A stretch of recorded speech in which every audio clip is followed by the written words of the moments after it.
Hi guys, so excited to see you both here this morning. We have been waiting for this episode with Laura for a long time, right, Andrew? This is a bit overdue. We've been too busy lately, but we are so glad that she's here today.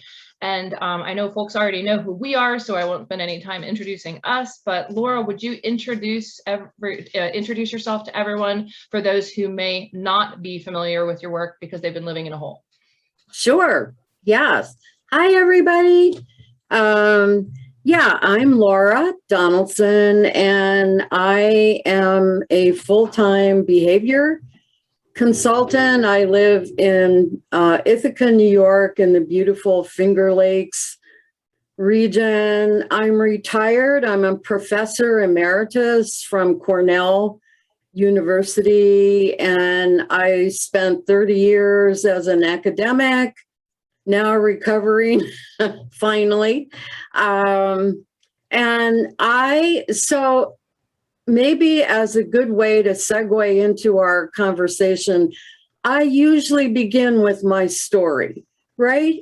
How did I get into this? Besides the fact that, like so many of us, I'm just, flat out in love with dogs, and my sheep and chickens and llamas. But that's another story. And it began because I lived with two female dogs who really wanted to kill each other. And that went on for 10 years. Now, it's not that it was acute that whole time. We actually were able to develop some kind of sustainable life, but my house was a gated community. I had to be doing management 24/7. I've never been bitten by a client dog, and I've worked with some really dangerous dogs. The worst bite I've gotten was from my own dog. Before I knew anything, that I know now. So I felt like the traditional remedies, desensitization, counter conditioning, did not work for me. They worked to a certain extent, and that was great. But then, we couldn't go any further, and I needed to go further. If we were all going to survive that experience, I needed to go further. So I started doing some research. I built on my own experience with cognitive behavioral therapy, which works great for humans. And it turns out it works great for dogs too. So that is one reason why I'm so interested in bringing new approaches to this whole issue of canine aggression, because it causes so much trauma. I've actually worked with families who split up over, dogs fighting within the household. So that is my great passion, and I just feel so grateful to be able to actually work with the dogs and try to offer something that might be helpful to many of our viewers out there who are struggling with the same thing. That's awesome. And I think dovetails a lot with my story, I know, and Andrew, from what I've heard from you, also your story and experience in some ways about just kind of hitting a wall with some of the operant stuff. And then bringing in some other elements from other disciplines to understand what we're looking at, because we've been kind of told, I was just writing about this last night, about this kind of like underlying insidious idea that's in our culture that dog training can fix anything, and that we are puppet masters kind of by prescription as humans with our pet dogs. And that if we don't like a behavior, that we can use behavior modification to rehabilitate, pop word these days, the dog into more acceptable expressions of behavior. And that frankly, if we fail to do so, then there's something wrong with us, or something wrong with the dog, or something wrong with the techniques. And thus Andrew's wonderful analogy of the merry-go-round, we go round and round in the same circular conversation, getting absolutely nowhere, because we're missing some of those big picture pieces underlying what's happening. Yeah, I think I love the way you frame yourself as a recovering academic, Laura. I thought that was brilliant. So I'd throw that in on the spot. I wrote it down too. Yeah, so we need some t-shirts for people who can say that for sure. And I think for me, what I love about all these different strands that are going on at the moment, and especially the opportunities, aren't we lucky just to get a chance to talk to people and pull all these different strands. But for me, I think there's been for a long time a bit of a misunderstanding about reinforcement and punishment. This is just, I'll take the flak on this one because it's just my opinion. But so for a long time, the dog industry has, both sides of the fence have said, yeah, but reinforcement and punishing is happening all the time around us. And that can be used by the aversive community to kind of quantify using aversives, because guess what, bad things happen all the time. And also on the reinforcement side. But for me, the big disconnect is the difference between that being given in an arbitrary external way via a structured learning experience, and what we get ourselves through an experimental environmental experience. What we learn through our own actions that actually has internal value for us. We talk about that a lot, don't we, about the value side of things. And I think that's been the thing that for many, probably the last 30 years, the dog training world has put a lot of weight onto this notion that somehow everything is reinforced or punished, so therefore we're going to utilize that as far as our behavioral modification goes, without thinking about how much of that learning experience is actually authentic for that animal, and actually the behaviors that we're shifting have internal value for them as part of that process. And also this notion of taking away any opportunities of elevation and decompression, as though somehow that is a bad thing for somebody to go through. But that is the most important part of any learning cycle, isn't it? Having an element of elevation and decompression and being able to self-regulate through that and finding things that work. And what I love about what you talk about, Laura, I know we're going to unpack this today, this thing about being present enough to reappraise what's happening. There has to be an element of being able to have the opportunity to go through that. And actually, a lot of the micromanaging we do through training, where we're just jumping in. I'm going through this right now. So at the moment, just so everybody knows, I've got a sleeping puppy by my feet. Anybody who follows me knows about Molly and her story. So she could, erupt any moment, who knows. But with Molly, who told us really early on that she had very clear criteria regarding social engagement, even as a young puppy.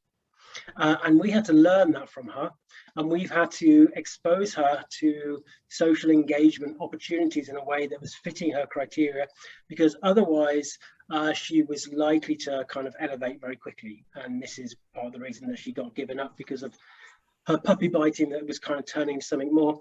And I think considering this notion of aggression, and I've got loads to say on even the psychology of the term aggression, we can talk about that in a bit, because I think even that holds us back sometimes. I look at Molly and I think, if you weren't listened to early on regarding the criteria you need to socially process before social engagement, and that social engagement needs to happen on your terms, you can see very quickly how that could turn into her, when she hits adolescence especially, into becoming that kind of reactive dog who's actually being a bit socially defensive now, and losing the opportunity to do the slower cognitive appraising, social processing, and now he's just quick firing brain, which is go away, back off. So that's why I just think it all connects in nicely with your work, Laura. I think it's an important aspect of it. Mm-hmm. Yeah, I love, because I primarily work with adult dogs having clinical behavior issues, but this is the cognitive processing that we're talking about should be taught from the time a puppy is born, actually incorporated into the early litter experience, incorporated into the life of puppies, so that they come equipped with their own cognitive, emotional, toolbox to be able to cope with novel social engagements. So lately I've been working on finishing. I'm presenting at several conferences, and so I've just been crazy trying to get those done. But I have a slide that I love, and I try to remind myself of it periodically. And it shows a dog. I've actually used it on my Facebook page. Shows a dog, and then all these labels in the background. Bad dog, sit, stay, be quiet. And then for the print, I have stop what I call overcuing syndrome. Because what you're actually doing is preventing dogs from developing exactly the kind of experience and capability that you described, Andy, that you want for Molly. Being able to do good, what I call risk assessment, being able to problem solve, and from that, actually being able to make good decisions about how, in this situation, can I access what the goal is, whether that be social interaction or just sitting here watching those other dogs. But I found, and this is kind of human nature, right? When you have a dog with issues, quote unquote, a lot of people immediately go to this overcuing syndrome. If you managed your dog before, man, you got to manage them 20 times more to be able to control, quote unquote, the behavior. Mm-hmm. And so that I can just say categorically, that is not the answer. It's doomed to fail. And I think it's partly because it never addresses the emotional, cognitive underpinnings, but it never allows the dog to actually take the time to find out what their mode of engagement is with the world. We want a dog who can look at a new and novel situation and say, well, I don't really quite understand this. I don't quite know what's happening, but I don't immediately need to assume it's dangerous. And I'm fine with not immediately launching into a coping mechanism such as growling, lunging, barking, biting, or hiding, the fear-based behaviors. And so I really resonated with what you were saying about Molly, and I think she's just a very lucky pup. She's a handful. I'm going to tell you that, but she is adorable. I'm sure. What you just said there is really interesting, Laura, and I think it's really important because regardless of what the dog might be trying to process and go through that kind of self-regulatory process, there is also a bigger picture thing about the dog learning that they can go through that process. I think that's very important without it being stopped artificially or being asked to do something else, And that first few weeks with Molly, talk about taking things slow. We really took things slow with her. When we were out, we were really mindful about where we went, what we did, let her lead on everything she needed to do to process things. And she told us, even at that age, so she was only 12 weeks when she came, which is really young, but I'm a great believer that Mother Nature's given her the neurological function that she needs at that age to be able to process what she needs to process in the environment. So, it's not as though she's kind of neurologically defunct in some way. She's got everything that she would need. It's just that what she wants more than anything, and I'm only talking about Molly here specifically, but I've been doing this kind of thing with my clients for a long time with puppy one-to-ones. It's giving the dog the time and space for them to process the world in a way that is authentic for them. It's such an important principle, but we see the same thing happen with young children, of course. who are, again, not allowed to go through the right kind of emotional cycles. And we see a lot of problems even with the human structured educational system in education, where the main goal is an arbitrary view of what the results look like, the criteria for behavior. And while some of these are important, because we can't just have, we've got to recognize for humans the importance of social cohesion and all these kind of things. So there has to be elements of learning some of that stuff. It also can be very damaging for many people going through that kind of educational system. And whilst we all might end up with bits of paper that tell us we've achieved certain levels of examination, are we truly equipped through that process with being able to deal with the emotional strains and stresses of life? Well, I think we can answer that, can't we? Because obviously not. I think because my previous role as a therapist, I wouldn't have been needed, would I? So I think it's important that we just look at this and extrapolate from it. Yeah, and listening to both of you guys talking about all this, like my brain goes to the ethology part, right? And I think about how rapid fire this modern world is, what a far cry it is from the not very distant past, where the world was a completely different place that was far less stimulating, not just for dogs, but for us. I mean, I've got 2 teenagers right now that I'm trying to help them navigate this world that they found themselves in and prepare for not just their next day and the next year, but the rest of their lives and how they're going to fit into this. And realizing that a lot of the things that have been relevant and functional historically, evolutionarily for dogs and for us, aren't working well in the modern environment anymore because things are so rapid fire. And I think with kids, with people, with each other, and definitely with dogs, we've gotten into this attitude and approach that's so operant of we'll control it, we'll modify it, we'll manipulate it. And so we just get right to the task of changing the child's behavior or changing the dog's behavior according to fit some arbitrary standard of what we decide is best. And we completely forget to stop and think how we've put the cart before the horse to ask, but why is it happening in the first place?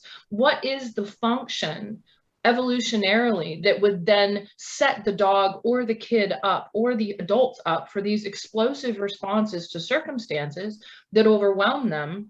Those things are coming from legitimate places. They're not faults. They're not disorders. They're not something we need to just throw, medication in a behavior mod plan at. We have to get better at being curious about what is going on for them and what channel are they in and why are they in that channel that is creating the reaction that we're getting. And then how can we facilitate for them a shift in change into a new channel where they're then able to cognitively reappraise the situation and have the space and time to do that without the pressure of us, like you say, over cueing, micromanaging, do this, do this, do this, where the brain then is just literally flooded with more information, more saliency, more stressors that actually diminish the dog's ability to cope further. And I think the emphasis really should be about coping skills, life strategies for these dogs, rather than obedience commands and tricks.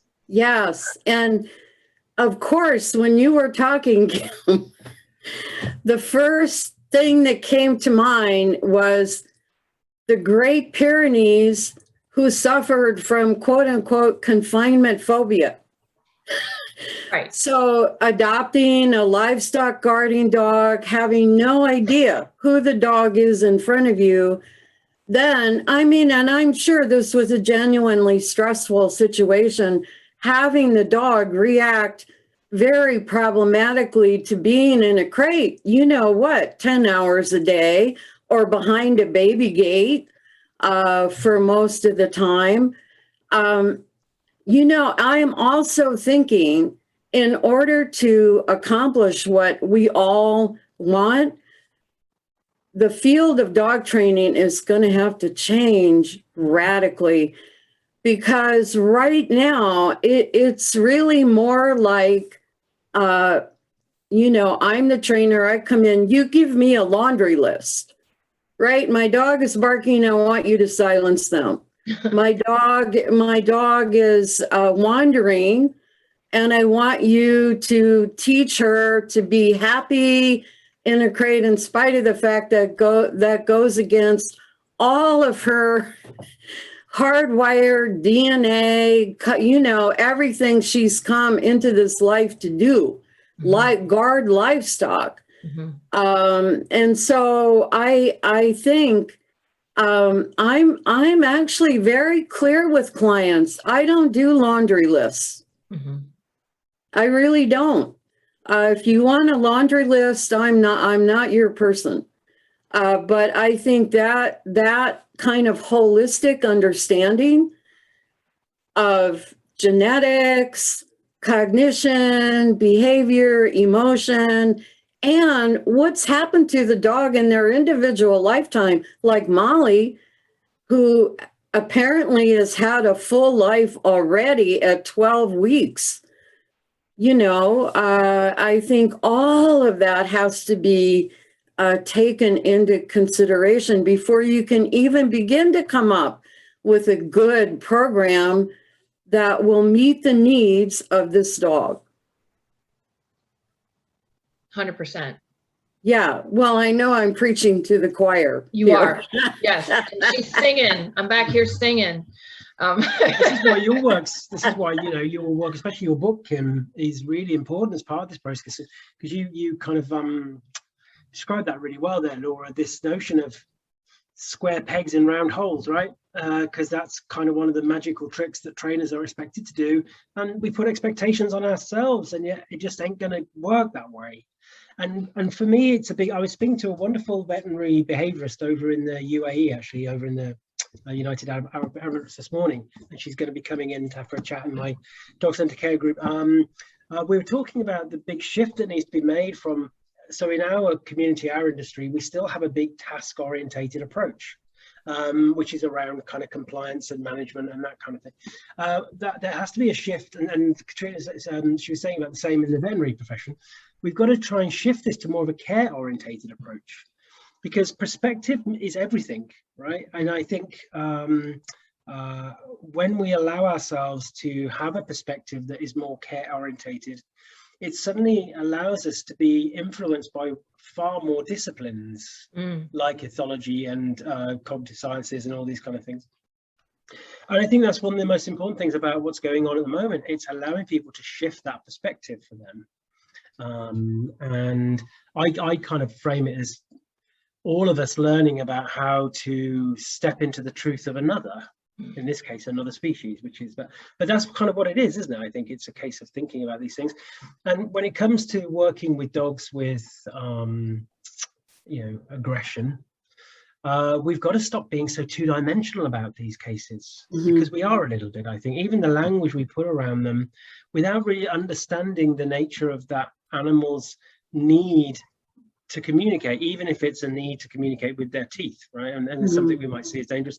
I'm not dismissing the legal elements of all this that we have to be mindful of, but this, you gave in your piece yesterday, Laura, that you wrote with your, what was the name of that plant? I can't remember it. Pokeweed. Okay, we don't get it over here. I had to look it up. We don't know about it. But it was a really good example, because the underlying cognitive and emotional drives for that aggressive response is such a broad spectrum of nuances, and even that kind of notion of that good day, bad day presentations. When we think about the clinical aspects, when we think of all these different aspects that come into that one thing, it's no wonder we end up feeling like we're fighting fires with some of these dogs, and especially when we go down a heavily operant route. Because we feel that, or not even just operant, even a heavily conditioning route, even just looking at kind of counter conditioning. What are we counter conditioning? What are we actually putting it in replace of? We're just judging things by behavioral output. And what we can fall into the trap of is when we think, oh, isn't this great? The dog is now, rather than lunging and barking at that dog, the dog is now doing this instead, which is great. We can fall into this kind of trap that somehow the dog is now being rehabilitated around another dog. They're feeling differently around another dog, whereas potentially the dog is just getting better at doing something else around that dog, or is getting better at being compliant with us around that dog. And I think we've got to be truthful about this, I think, about what's actually happening with some of these dogs. Yeah, we get very reinforced. I was also thinking about this yesterday, like how reinforcing it is for trainers to get cool behaviors out of dogs. And I think one of the reasons this operant kind of train has had such momentum is it's impressive what you can pull off with, operant principles. I mean, you can manipulate behavior through a variety of techniques. And so people are always like improving and specializing with all their little magic wands in order to manipulate the behavior. But just because we get behavior change, that's not criteria for actually improving the welfare of that dog. And, when we're sitting there looking at the nature versus nurture, take your pokeweed example, right? Here, there are very resilient weeds that no matter what you do to try to eradicate them, they're coming back. I love that analogy in your post last night, talking about the resilience of responses, especially when we're working like aggression cases. And I think, when I'm looking at that from an ethology perspective, I look at anything that has been, proven to be that important for an animal's survival historically. So whether that's going into a fight or flight type of self-preservation response, or whether that's a particular instinct that has been selected for, basically, if it's in there genetically, nature says that's really important stuff. The way I describe it to my students is you have a reinforcement history of generations, if you want to look at it through the operant language. So then if you have all that reinforcement history of generations such that it's carried in the genetics, and then we come in with our few weeks of dog training programs, or few months, or even a year of doing behavior modification at that level of nature resiliency in the face of our nurturing dog training techniques, oftentimes we find we just keep getting the rug pulled out from under us. And we have to get better at being curious about, okay, but then what is activating that instinctual or emotional self-preservation response? Because that is the point at which we can pivot. And Laura, that's where your work is so valuable, is saying at that moment when your brain is processing and receiving events in the environment that says, employ modal action pattern or instinct of this, or employ emotional response self-preservation of this, we have to, at that junction, be able to show the dog that that is not necessary, and give them the space to learn to understand that they can shift channels and to be an active, aware participant in that process, as opposed to us just manipulating brain processes to get what feels like a superficial outcome. And I love your work for that. I mean, both of yours work really getting to the dog's experience in that moment and recognizing it's much deeper and more profound than just operant training techniques. Yes, it is. And it's that 6-foot taproot of the pokeweed, the equivalent in dogs, because I like to think I've had pretty good success working with dogs who struggle with aggression, but you just have to be humble, because that genetic, hardwired, what I call the automatic nature of aggression is one feature of it, a major feature of it, that makes it so resistant to some of the traditional remedies like desensitization, counter conditioning. And that's where, the hit the wall syndrome kicks in. I really have been doing a lot lately on thinking about ways to teach dogs problem solving in the moment, right? And this is not puzzle toys we get off Amazon. This is that moment you were describing, Kim, when you have the impulse. And this is one reason why I actually do not use this term impulse control anymore, because it's very misleading. You're gonna have those impulses. They're neurobiological, they're hardwired. There is some data emerging that actually cognitive reappraisal can modify the way the amygdala tracks these impulses in the brain. But that's kind of newer science. But so impulse control, you know, you're not going to prevent the dog from having the social, cognitive, emotional experience, you know, the neurobiological surge. What we need to do is pretty instantaneously teach them, I don't have to go with the automatic response. Whether that's genetic, whether that's, you know, just deeply, deeply conditioned, because this is a behavior that's worked for me for the last 5 years. So why would I quit using it? You know, and that's how many dogs use aggressive behavior as stop signals, as a way to kind of enforce the space around them. I mean, there's many motivations for it, but interrupting that automatic response at the, you know, at the almost at the moment you have the impulse. And of course, you can't do that in the situation. You got to train, you've got to put in this foundation. That's why, you know, I think young dogs like Molly, I mean, this is the time to do that.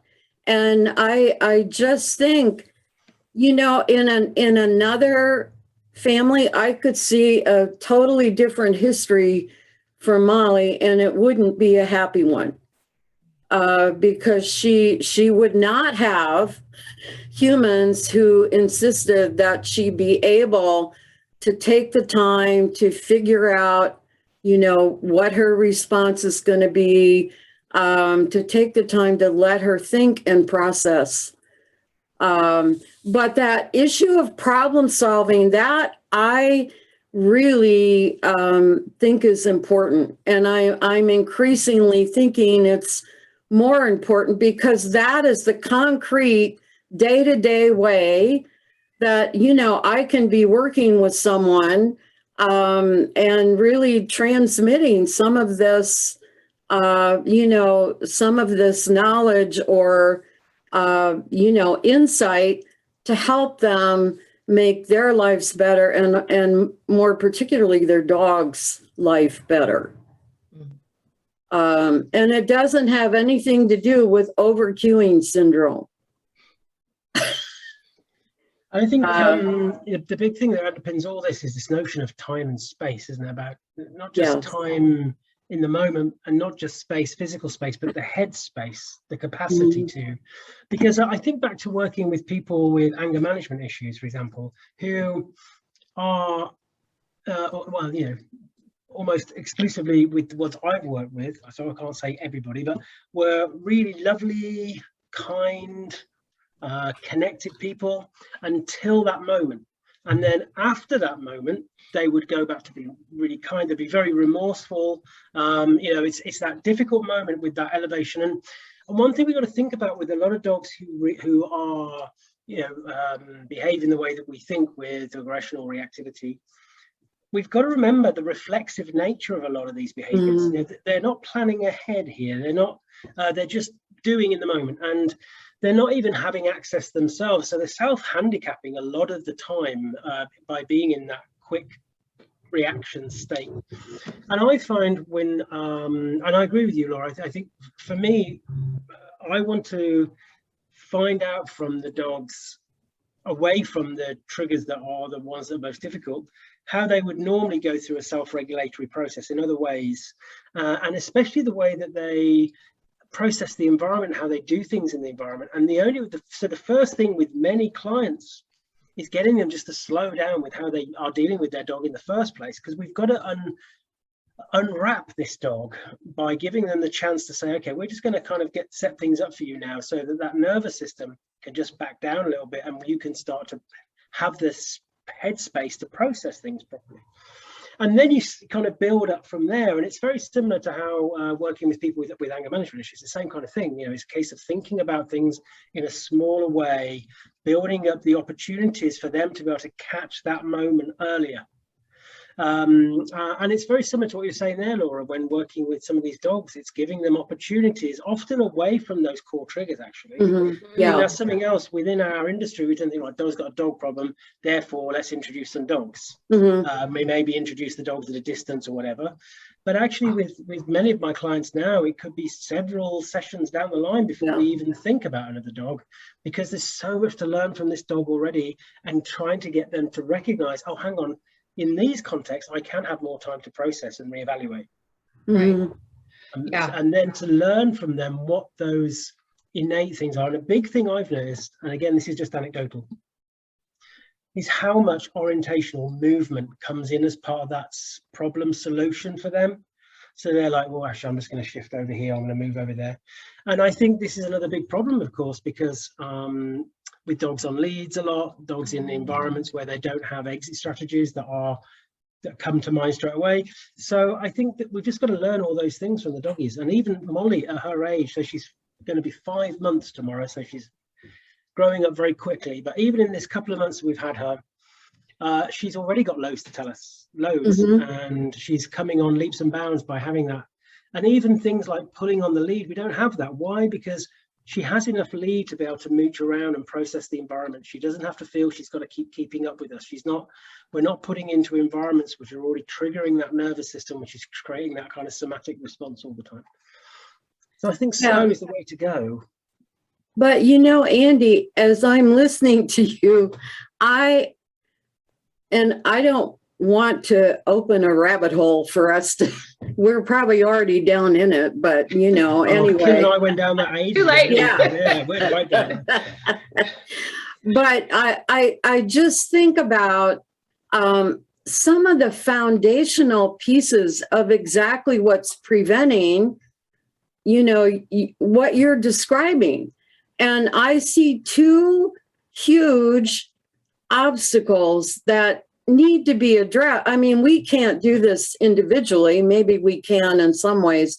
One is the inherited kind of Western philosophical, first world philosophical view of an instrumentalist view of animals. Animals are put here for our use, and it's that use that has justified so many abuses, but it also works against seeing dogs as sentient, emotional, cognitive beings, like you would be describing Molly. You know, you're describing Molly as if she really has a life of her own. Of course she does. But there are many people in the world who don't, you know, that is difficult for them to see. That's a difficult bridge for them to cross over.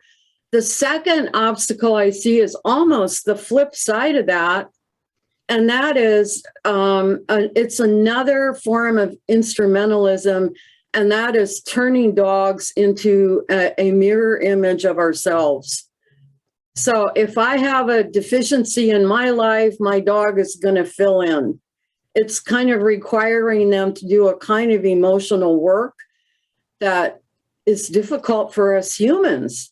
But I think you can't really take on, at least I stopped. That's one reason I retired early from academia. I don't want to take on the kind of metaphysics of instrumentalism. I want to work with dogs one at a time and change their lives for the better, and then hopefully their humans will come along.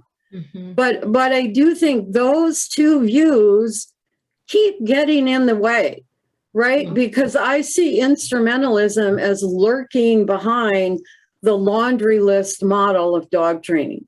I completely agree with you, completely. And I think that that's part of the cognitive dissonance that is the force that we're working against with our clients. I mean, as I'm listening to our conversation, this morning, I'm thinking, you know, I can hear the voices, my own historically from the early part of my career when I would doubt all of this because I'm just submerged with the kind of popular thinking. And then I can hear the voices of my clients and culture being like, this is woo-woo to talk about dogs having their own individual experience. And yet it's not woo-woo at all. It's completely scientific. As a matter of fact, it's completely unscientific to think that they don't. And yet we have this concept, probably like you said, like these historical roots, right? That like are due to our own evolutionary need to see the other as other in order to exploit them for our own benefit of survival. And it's kind of where we can separate from the kind of emotional or cognitive repercussions of another's experience in order to benefit from them instrumentally, which sadly I think is just part of life, right? Like on the one hand, you can see other animals do this to other animals all the time. Anytime any life consumes life for its own benefit, it's technically that phenomenon in a nutshell, right? It's like we have to separate from the emotional feeling of being able to connect to what that animal or that individual's experience is, maybe in order to feed our babies. So we need to be able to kill someone else, another animal, another being, in order to then feed our family. Okay, so it has these evolutionary roots. But this is the kind of blessing and the curse of being, you know, human, is we can think that through far enough and long enough to be able to shift our behavior such that we can see, well, there's no need for us to maintain that otherness. There's no need evolutionarily for our own survival for us to continue to buy into the false idea that they aren't actually having that experience. And at this point, I would argue the table has turned such that our future with dogs is contingent on our ability to pivot and understand what is actually happening for them. And, you know, Laura, you were talking about, and then Andrew, you were as well, about like, you know, helping the dogs, not necessarily in the moment when they're at the fever pitch, that's that fast twitch response releaser, helping the dog to learn how to make better decisions, process information more slowly, et cetera. And, you know, there's one of my favorite hacks that's in my course is the grip contingency hack. And basically, I've been doing this for years with clients' dogs where, okay, they're like, this is the problem. This is the thing I want the dog to stop being crazy about, their reaction to these sets of circumstances. And I say, right, but the dog doesn't have the skill of emotional regulation, like literally is lacking the life skill. And I think that is the most elemental thing that frankly, all humans and animals need to be able to develop through, especially through their early years. So thinking about Molly and her ability to do that, if they don't develop that, you know, whether we do it early or we do it later, if they don't develop it, they're going to end up handicapped for a variety of situations that they're presented with. And then the stakes just get higher. So then if you start with any time the dog gets a little aroused, a little stressed, a little overstimulated, and you use the smallest things, like they get really excited when you pick up the ball to throw it, or they get really excited when you come through the door, or they get really excited when you're about to give them dinner.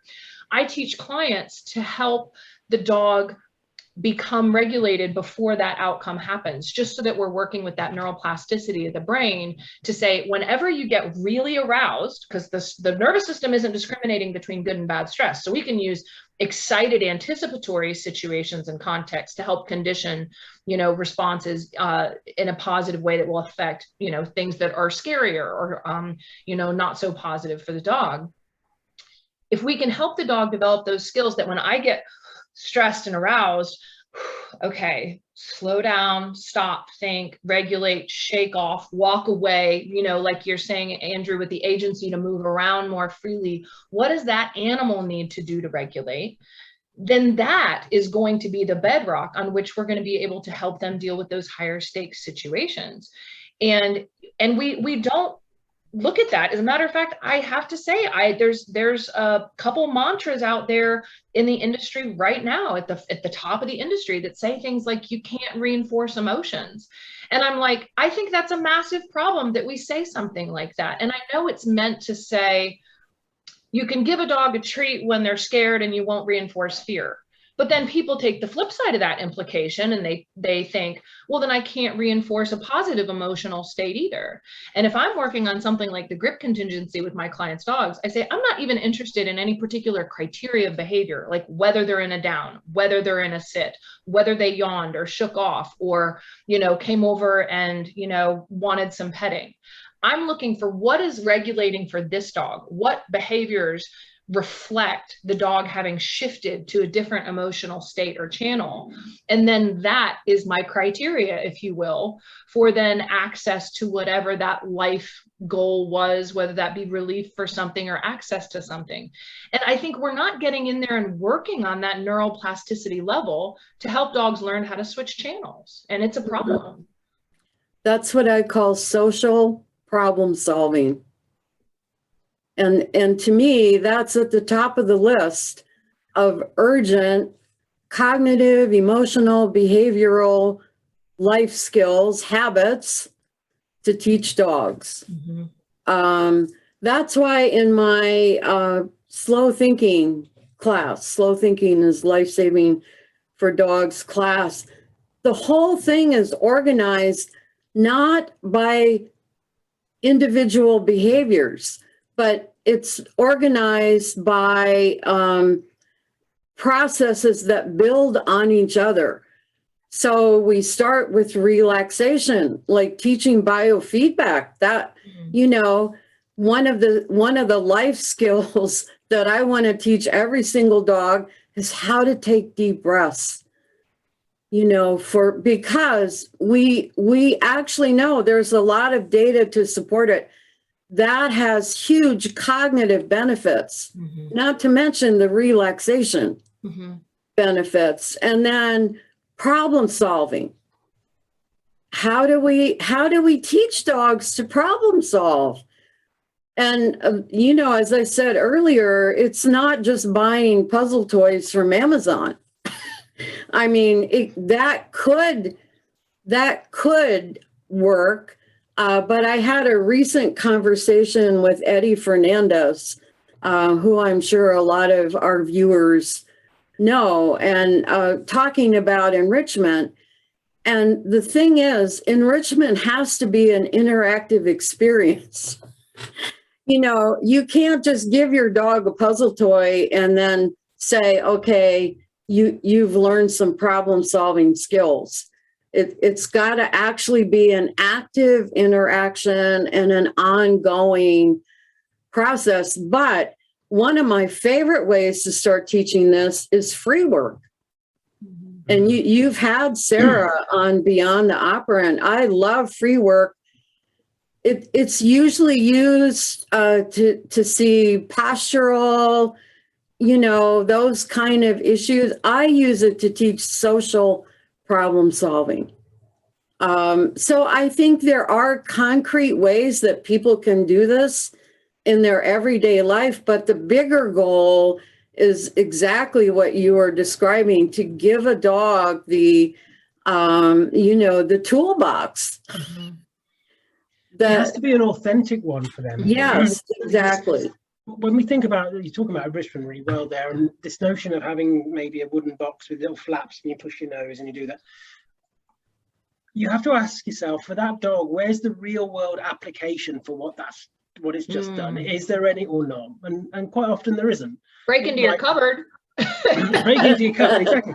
And I think, just going back on what you were saying, Kim, both of you actually, this disconnect that we have had at some point in our history from connecting to having respect for Mother Nature and for the animals around us, and then suddenly deciding we had ownership of this. This is the great tragedy of this, because one of the reasons that we have dogs in our lives now is because we moved away from this notion of self-protection, self-preservation, as did the dog, to one of cooperative care and one of support.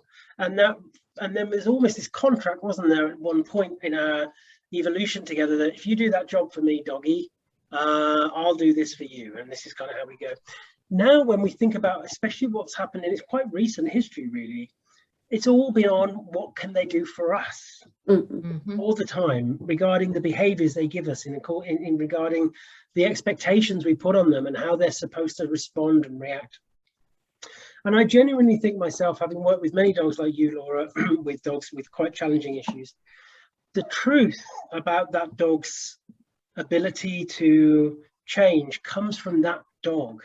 Comes from that dog, because underneath the stress, underneath the elevation, there will be a dog that will have life skills, that will have things that it's learned that work for it in different areas regarding ability to self-regulate, just not in those situations, because invariably the environment moves too fast for them, the situation's too big for them, that nervous system is already over-regulating because of stuff that's going on in its life.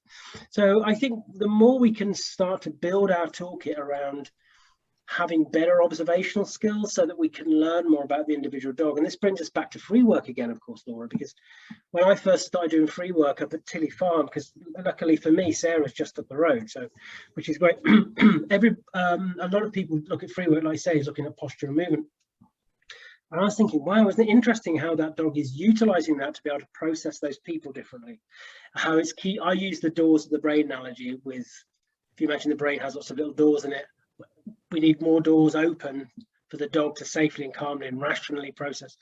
It's a great way to keep doors opening whilst the dog is doing things in the environment. And yeah, so I think it's really important pulling in these different strands, but by almost allowing the dog to let us know their truth about that. Yeah. I don't want to say whose it was, but I just was reading about a recent study that was done about some language that was used in different philosophies of dog training. And the study was trying to demonstrate that certain words that were used in the kind of marketing materials for a given trainer's, training program or business would indicate the kinds of methods that they would use. And two of the words that they picked out as indicative of punishment-based methods were Mother Nature and instinct. What? And I thought to myself, that says so much to me, and not what the author of the research study thinks it means.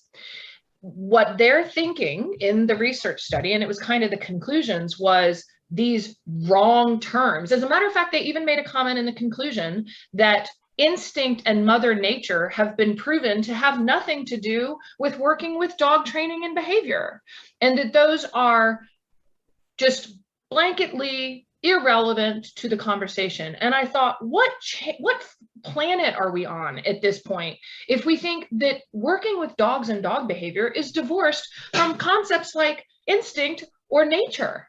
I mean, that says everything about the entire reason why we're doing the Beyond the Operant, doesn't it? About, we've gotten to where dog training and applied behavior analysis and the ABC model has become so religious, and it's so insidiously dominated by this idea that we have the right and really the responsibility to control their behavior operantly through correct dog training procedures.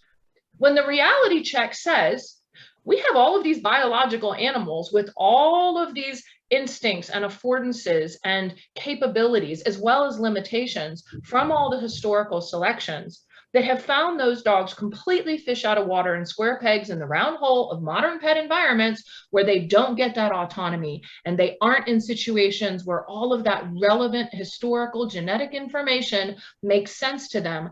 They're disoriented, they're confused, they're ill-equipped, and here we just throw more at them. And it doesn't matter if you're using positive techniques, it's still incredibly invasive to the animal. And the L.E.G.S discussion needs to start bringing this to the table. Yes. I'm hoping we can avoid L.E.G.S. Well, actually, I think actually, when we, as you've mentioned, L.E.G.S, our approach is the true L.E.G.S, really. Because it is the least intrusive, minimally aversive, is having an emotional, supportive care approach to the dog. Because least intrusive, minimally aversive does not mean just physical. It's mental, it's spiritual, it's emotional, everything like that. You know, one of the most kind of difficult sayings for me, which is very much a mantra for our industry, is that behaviors that are reinforced will be repeated. And that is actually one of the most dangerous sentences when we think about it, about what that actually means.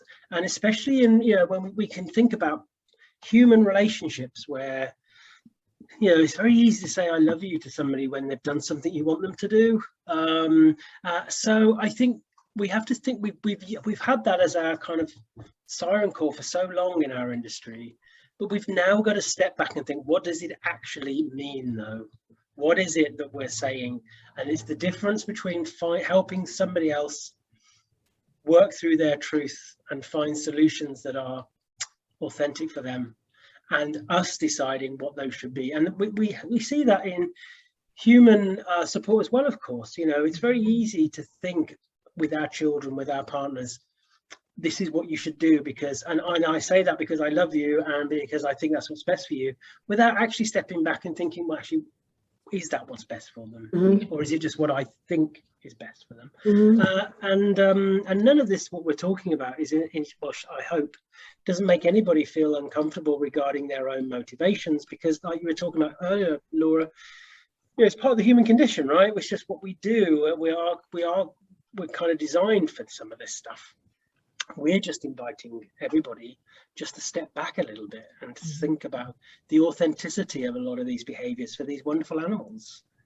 Yeah, and so here's a good concrete example, right, of exactly what you, Kim, and Andy, it seems like we've just been talking about, and that is the whole choice movement, Now, I don't want to underestimate the ability of any particular viewer to hear this in a polarizing way. I don't mean to diss choice. I'm all for it. I incorporate it all the time into my work with individual dogs. But bigger issue with choice for me is that it's still human-centered. The human is in control. I control the choices, and you get to express some preference. You know, does it make the lives of dogs better? Of course. When you give a dog a choice about whether to have a husbandry technique done to them, whether to get a shot, whether to get eye drops, yes, we want a dog to be able to say yes or no. But the bigger question lurking in all of that is agency. And I just have to say, without identifying anything, I heard from a person the other day that a publisher was really interested in an article on choice, but not so much about agency, because that wasn't going to really sell enough, viewer interest in it. But agency is what we're talking about.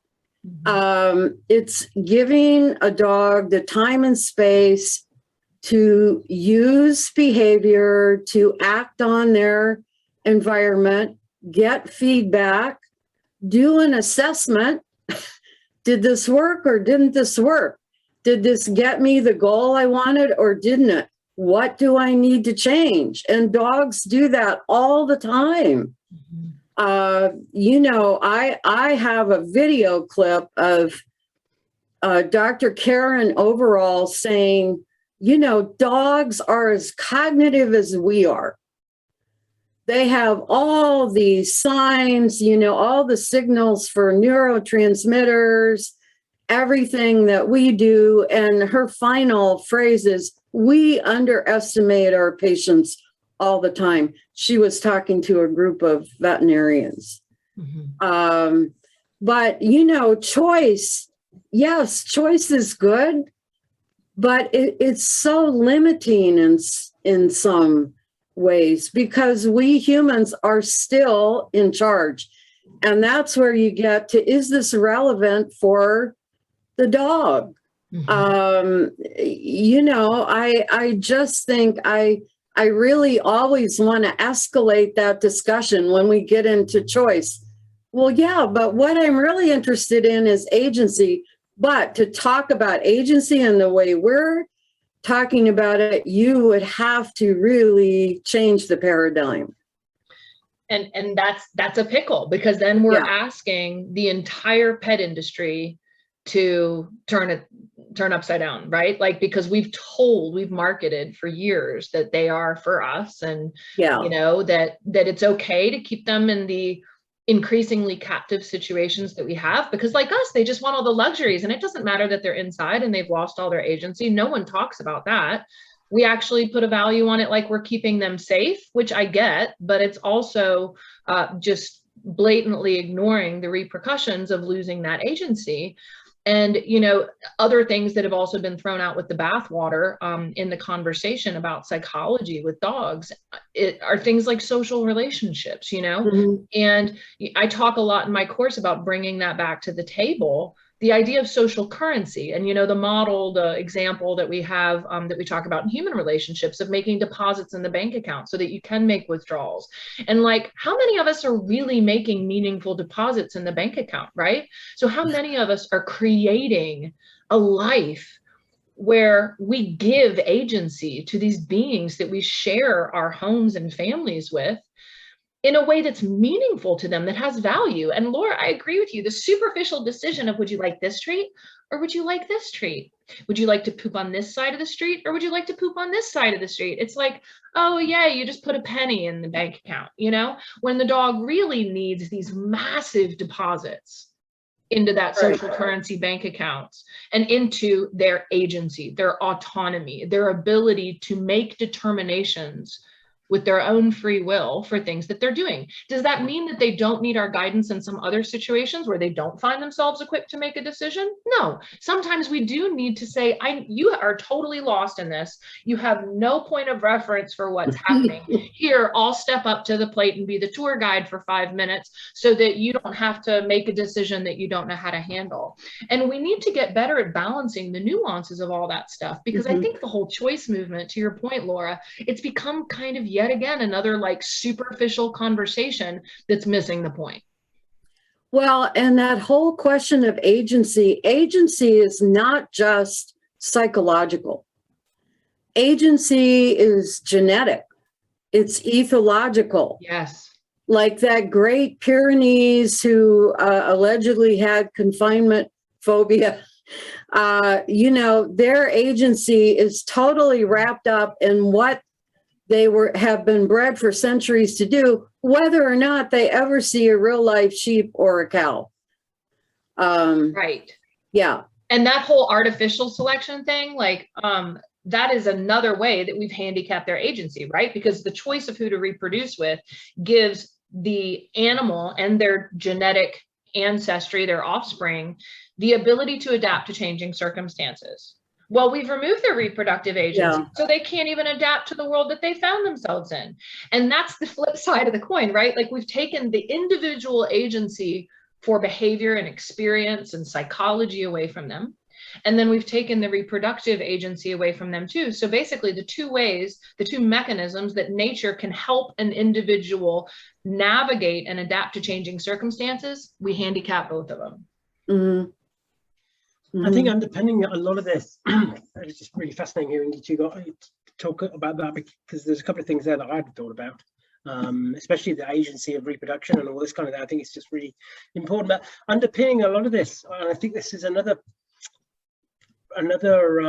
fallout from the heavily operant bias that we've had, is the lack of truth about what is, you know, and I don't mean that people are deliberately lying. I just mean this notion that, oh yeah, so I've introduced choice, so therefore that's better for the dog's welfare, or I've got the dog to settle on that mat over there, and that mat can come with me everywhere because that's my dog's safe space. All these kind of expressions and kind of assumptions that we make are misleading, really, because what we've got to be is a bit more truthful, which is, do you know what, for me and for safety, I'm going to get my dog to be more compliant by staying on that mat for me. Now, that's more truthful, because I don't know how my dog feels about that. I don't know whether my dog feels safer about that, but what I do know is that's what I'm doing. And if I'm going to suggest that to a client, we need to be truthful about what we're doing.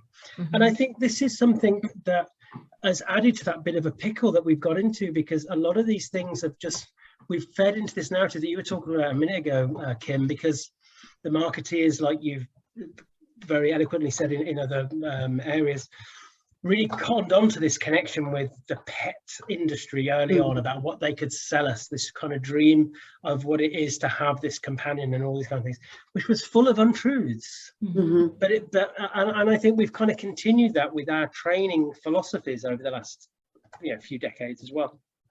So something else about these discussions is just thinking, maybe we just need to be a bit more truthful about what we're actually doing as a starting point, really, and break down some of these perceived wisdoms about what we thought we were doing. That would require us getting our egos out of the way, though, Andy.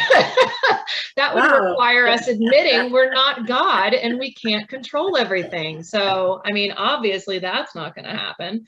I do think, though, all jokes aside, I think as an industry, we're not really good at being truth tellers. I think as an industry, we've been told the goal is to be the personality that can fix any dog, handle any case, rehabilitate anything. We're basically told our job as dog trainers is to come in and be God.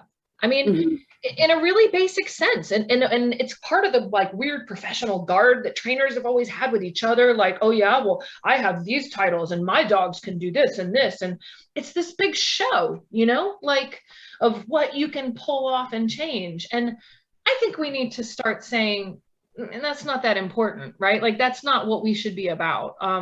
Maybe we got lost in some weeds for a while, but let's grow up a little bit. Let's look at the whole picture. Let's look at all the sciences and the reality facing dogs and the families in the 21st century, because we are missing the mark.